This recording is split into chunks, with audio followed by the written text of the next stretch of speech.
Today I want to talk to you about capital growth. Property growth, it's the big nirvana, it's the thing that we always talk about at barbecues. You know, hey, my property went up in value, and Melbourne and Sydney have seen some fabulous capital growth of late, and it's the talk of the town. But hey, listen, let's try and unpack that today and demystify some of these things that we see, and maybe as property investors see if we can get a handle on it. Like, no one's got a crystal ball, we can't predict the future, but certainly as a property investor myself and a property investment coach over 15 years, we have helped people understand property growth in a couple of different ways. I want to go through it with you today. Hey, there's three parts to property growth. It's not just every property goes up in value at the same time. We found over the years that there is the property has some ability to grow in value itself. I'll show you what that means. The area that the property is in may lift the value of those properties regardless of what's happening with the property itself. And then the market which is we have been experiencing in Sydney and Melbourne, the market has lifted and literally everything, all of the boats have risen with that tide. So let's demystify this today, and I'm going to sort of break it down in a few ways. Let's look at the property itself. You as a property investor can choose the property or the area and also the marketplace that you invest. Can you manipulate the property in the area? Sometimes we can. The marketplace in general is something that we mostly cannot manipulate in any significant way. I'll show you what I mean. There's three types of properties that we can purchase or invest in as a property investor. A direct, one-on-one property investor. All right? The first type of property we can buy is an existing property. And it exists. It's a second-hand property, a house, a townhouse, an apartment. It's existing. The next type of property is we can buy a property which is called off-the-plan purchasing. Townhouses, apartments that we buy today or we put a deposit down on today. And in the future, that's going to be built by somebody else, and then maybe 1 or 2 years' time you have to settle and own the property. And you can purchase what's generally known as a house and land package, wherever there's land available and a builder might build that for you. So there's the three distinct types of property deals, and you as a property investor, depending on your circumstance, will choose those properties to invest in as you go along. Now, everyone's circumstance is going to be different. I'm not going to dive into which one's best today, but understanding that you get to choose. You choose existing properties off the plan or a house and land being built for you. Inside of those, there are houses, townhouses and apartments. All have different actions or activities. But what can we do with the property when we're purchasing that property? How can we create value or add some value or get some growth out of the property right at the start? First and easiest way is to buy a property at a discount, or what we call a benchmark discount. So properties in the area might be selling for $600,000 for a 4-bedroom house, and you get to purchase one for $550,000. Your benchmark discount, you created some equity, some growth by buying the property well. Number one easiest way to create some equity or value for you as a property investor: buy really well at the start. You make your money when you purchase, and you realise that money at the end if you sell, or let's say recycle that equity. Second best way, the easy way everyone understands, is to add some value, and you might renovate the property. You might fix up the kitchen, do a small renovation, carpet, paint, whatever, or you might do a large renovation. Either way, adding some value physically to the property can make the property's value go up. Okay, so for you, it's irrelevant the area or the market. You buy the property, and if you've done your feasibility right or your due diligence right, you add some value. Let's say you spend 20 grand, and your idea would be for the property to go up 40 grand or 50 grand or 60 grand or something like that. So you get to choose how to renovate the property and add the value. The next part we can do to the property itself is we can add some paper value. Okay, what do we mean by that? We can buy a big block of dirt and you can subdivide it into two. You take it from one title into two titles. You can buy some old apartments, 3 or 4 or 5 or multiple on one title. You can strata title them and turn them into multiple apartments. Or you can do something a lot larger, and you can have an old paddock somewhere and you can turn it into 100 pieces of dirt. Paper value So you've added an approval, a DA approval, a development approval on the property, and now it's worth more. Okay, so you purchase the property and you get it approved for what we call a higher and better use. Okay, so you can add the paper value. And last but not least is one that we really love, is you can add design value. Okay, design or quality for the right price is super important. Okay, what do we mean by design or quality? When you purchase a property or build a property, you've got to make sure that the property is attractive for your tenants, for you ultimately potentially on selling it to someone else if you want to realise a gain, or maybe you keep it forever, who knows, but that might be a strategy. For your design stuff, there's some really important things we need to understand. Space and volume. A lot of properties designed a long time ago were designed really inefficiently, badly designed. They don't have enough space to live in. They don't have enough volume in the heights of the ceilings. They're quite constricted. Light, ventilation, daylight. Properties are designed badly for the existing sun or the really nice amenity for the weather, depending on where you are. The quality of the fixture and fittings, old light fittings like, cruddy old lights rather than down lights, nice stove, microwave, fittings in the bathrooms, wall to tile ceilings. The quality of the place needs to feel nice as well. And so you can choose to add quality, design quality. The outdoor space, a lot of old properties were designed not including the outdoor space these days. It's really important to bring the outdoor indoors and the indoor outdoors and live in that sort of multi-use space. And the amenity in a property, or close to amenities as well. If you can have your own amenities within buildings, lots of apartments and townhouses now are designing properties to have pools and breakout areas and barbecue areas and so on. So the property itself, design quality, design value, design growth. We've been following a lot of architects in Australia over the last 10 years who've won awards and getting behind some of their buildings and designs and their land developments and so on. So design is really important. So there's some things you can do with the property, irrelevant of these other two, for growth. Okay, you can do this and add some value and add some growth to that property. Let's go to the next thing, the area the property is located in. The area is pretty important. Sometimes we can have an area that is not receiving some add value itself from the larger institutions. Let's talk about what that looks like. Okay, number one thing is the idea which is called, we call it urban renewal. Okay, urban renewal. We're an old suburb, maybe an old location, maybe an old area. In large is then nominated by either the local councils, the local government or the state government or whatever, and saying, hey, we've got an old suburb, we'd love to see life come back to that and be renewed. Governments pour money in, they pour support in, local developers, local builders, people come back to those areas, shops, cafes, restaurants, that urban renewal. An area can be renewed and the values increase. A classic one of those, in Sydney is Redfern. It's gone through an urban renewal over the last, 8 to 10 years, which has been fantastic. So that's one to look out for, the urban renewal. The gentrification of areas as well, gentrification of land. On the urban edge of lots of cities, there's a farm or there's a paddock or whatever, and then along comes a large developer and also the state government or even the national government and say, hey, listen, we need some more land. Let's gentrify this area. It goes from a farm now into an estate, which leads into the next one, which we call a planned estate.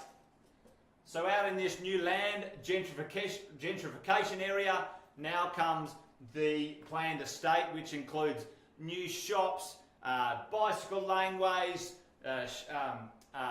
barbecue areas, a lake, playgrounds, hundreds of pieces of land, houses being built with really high design standards and caveats, and it lifts the area, and that planned estate often is very valuable compared to the existing properties around it because they're nicer, they've got better infrastructure, they've got better roads, they've got better access, etc., etc., etc. So an area can be lifted by that as well.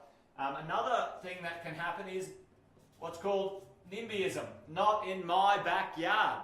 Okay, this is often where established suburbs, either by planning, so the government or the local council, or also very local active residents, restrict and restrain the development in that area. Okay, so think of the nicest suburb in and around where you live, and if it's full of multi-million-dollar houses or really nice places, if there's a property in there that gets redeveloped or a development, it's usually a very restricted, supply-restricted area that you may want to invest in.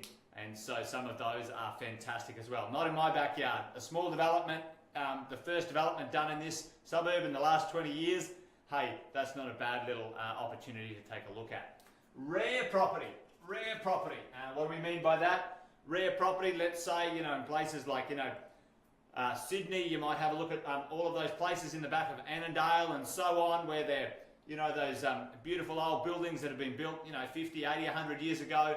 They're not going to be knocked down, they're protected, they're rare, they're in good locations, they're not going to make more of that style of property. Amazing ocean view properties, etc. Something that's rare, something that's unique, something that people aspire to or love or are interested in, or whatever it might be. And then the last for an area might be an aspirational area. So an aspirational area is when people further out from the city, when they want to move closer to the city or closer to infrastructure or other places, there's certain pockets and suburbs that are more aspirational than others. And that ties into the aspirational, what type of belt is more aspirational. So the number one aspirational belt is when your children become of school age, if anyone's got children, the school areas that you can get your children into. Great schools, aspirational to be in that area so my children can go to that school. It's called a school belt, all right? A school belt, that's an area that will grow in value because there's something more than just the infrastructure in that area. It's the education for my children. I'll pay more. There's a green belt, okay? A lot of people want to move maybe the opposite way, maybe in retirement or whatever it might be. Green and sand, they're lifestyle choices. So area, I get an acreage block, that's a green belt, or backed onto some sort of national park, so something can't be built out. Sand and green, all right? And the other ones that are employment hubs are places called education and medical belts, okay?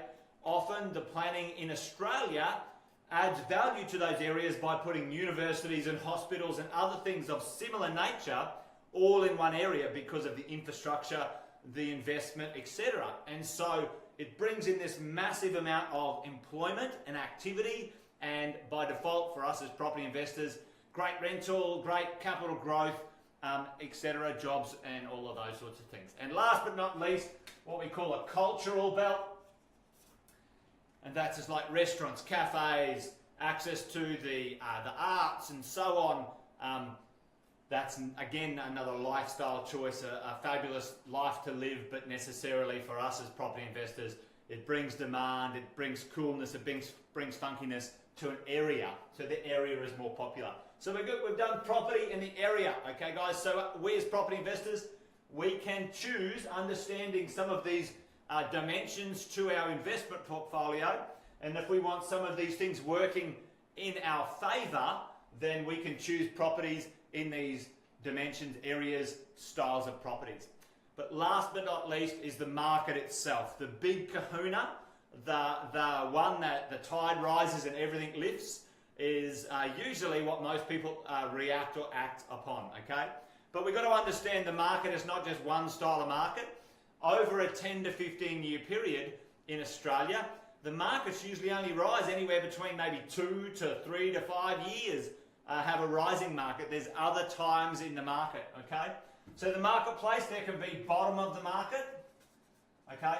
An area can be subdued and maybe staying still for a little while. Western Australia, Perth, has been in probably that holding phase for a little bit now. A counter cycle market, which is now off the bottom and maybe time to invest. We just don't know yet, but it's at the counter. So we're edging on that, whether it's time to jump in, whether it's time not to. And there's different behaviours, bottom of the market, counter market, types of deals that we can do. The other one is a rising market. Okay, rising market. We're seeing new signs of capital growth and values going up. It's early signs, but it's that rising market activity. And last but not least, the one everyone talks about all the time is hot market. You know, the place is going crazy. Get in now or I'll miss out. Okay, and that's the one that's probably the most dangerous to invest in. When the place is just absolutely pumping and hot, you never know when the merry-go-round's going to stop. But you know, there's nothing wrong with it as long as you understand it is one of those ones that do have some other shortcomings, certainly in the short term as a property investor. But in this marketplace, what drives that up or drives it down in reality is dimensional when it comes to the population. Is the population going up? Is the population going down? The economy and jobs. The economy and jobs. Are people gainfully employed and their income's going up, or are they not and their income's going down? The demographics of an area or a city. The demographics. Is the city or the place getting older? Are they having younger people? What style of employment, age groups, etc. are in that city as a majority, or that location, or that area, or whatever it might be. The infrastructure, okay? This is a fabulous one. When the government spend money in an area, major amounts of money, that brings the economy up, it brings jobs, and certainly brings the ability for property values to go up, people to pay more in rent, people to value the value of the property higher as we go along. And last two, which is we call at positive yield variation.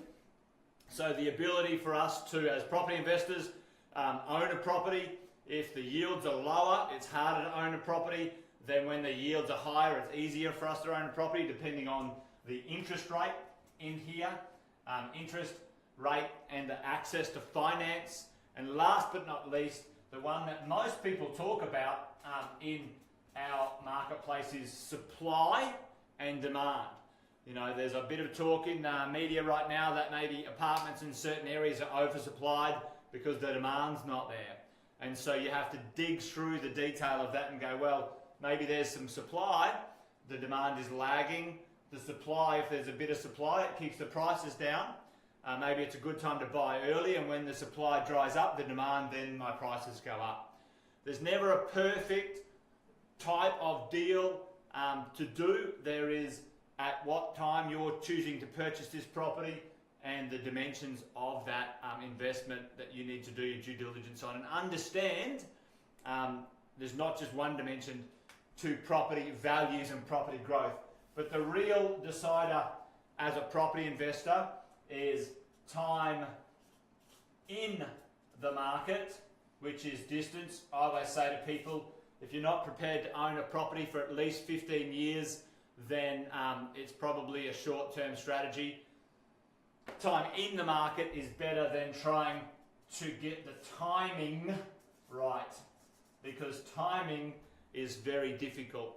You certainly can add value, you certainly can improve your chances of getting capital growth by understanding these dimensions, but as a property investor, time in the market is far more powerful than trying to get the timing right. So guys, hopefully that was of use today. The capital growth of real estate is a very, very hot topic and an interesting one. Give us a thumbs up if you liked it. Leave some comments about more stuff that you'd like us to teach on.